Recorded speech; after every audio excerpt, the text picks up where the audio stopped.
audit transformation. When things are changing, we need to ask ourselves, hold up, is it better? And if the answer is no, we want to ask ourselves, why are we doing it? Because sometimes you walk into a classroom and things look real cool and real different and very exciting.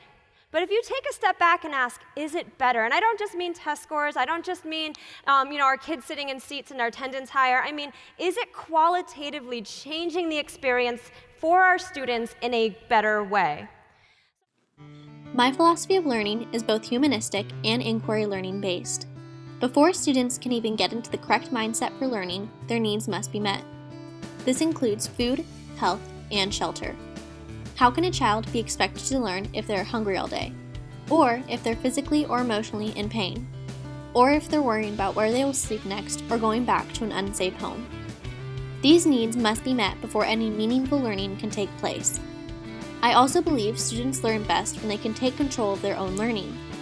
Students can find answers to their own questions while working hands-on with teams to develop their own understanding of material and content.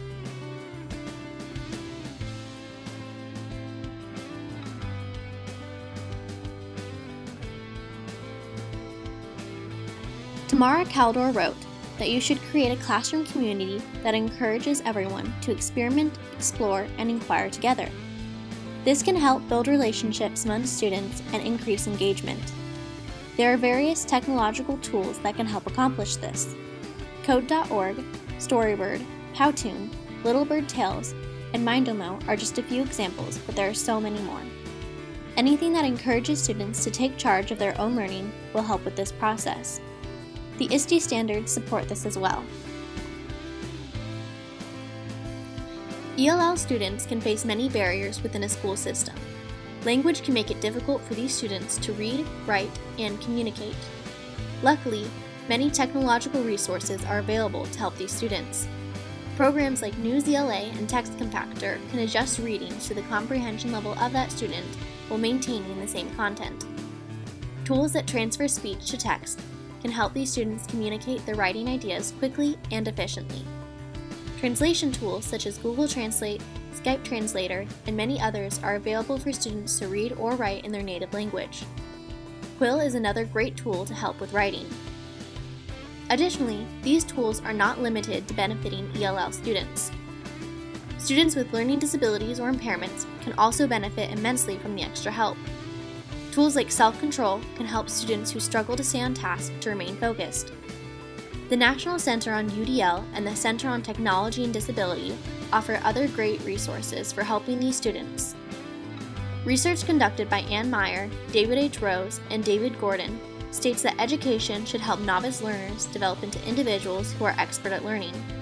This can be accomplished through UDL. Tamara Caldor also emphasizes the importance of communicating with families, specifically because our classroom communities are becoming more inclusive and multilingual. We can provide opportunities for students and parents to communicate their thoughts, feelings, and goals through technological resources such as Remind, Class Dojo, Seesaw, and Edmodo. When parents are able to communicate with their child about school, it can help the parent know where their child requires extra help and assistance.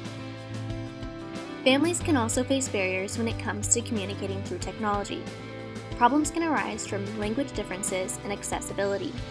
If all communication is done in English, parents of ELL students can struggle to understand information provided to them. Being aware of this is important, so translation tools can be used. This helps build relationships with parents by demonstrating you value their language and culture. Having access to a device can also be an issue for some parents. Depending on school policies, devices can be rented out to these parents to ease communication. If this is not possible, multiple mediums of communication should be used to ensure all parents obtain needed information.